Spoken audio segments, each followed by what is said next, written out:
अस्सलाम वालेकुम। उर्दू प्रोग्राम के साथ मैं हूं राहिल फारूक। उम्मीद है आप सब खैरियत से होंगे। हम सब ने बचपन में उर्दू के कायदे पढ़ रखे हैं। हम जानते हैं कि बे के बाद अलिफ की आवाज़ मिलाई जाए तो बनता है बा। इसी तरह पे अलिफ बा, ते अलिफ ता, टे अलिफ टा, से अलिफ सा, जीम अलिफ जा और ये सिलसिला चलता हुआ ये अलिफ या तक पहुंच जाता है। लेकिन क्या आपने कभी गौर किया कि हम इसे बे से क्यों शुरू करते हैं, अलिफ से क्यों नहीं? यानी अलिफ और अलिफ ये दोनों मिलाए जाएं तो क्या बनेगा? शायद आपको लगे कि ये कुछ नया और अजीब होगा, लेकिन मैं आपको बताना चाहता हूं कि आप इससे वाकिफ हैं।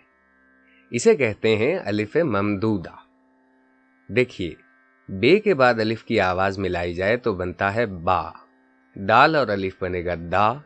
इसी तरह अलिफ और अलिफ मिलाया जाए तो बनना चाहिए आ। इसे कहते हैं अलिफ ममदूदा और इसे जाहिर किया जाता है अलिफ के ऊपर एक अलामत से जिसे मद कहा जाता है। मद का मतलब दरअसल खिंचाव है। ममदूदा खींचे हुए को कहते हैं।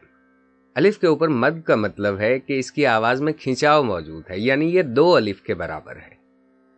हमारे बचपन में इस हर्फ के हिज्जे इस तरह करवाए जाते थे, अलिफ मद आ।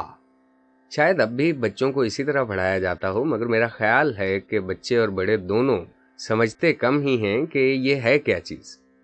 लेकिन आप अब अच्छी तरह से जान गए होंगे कि अलिफ ममदूदा दरअसल दो अलिफ के बराबर है और इसे अलिफ के ऊपर मद यानी खिंचाव की अलामत डालकर जाहिर किया जाता है।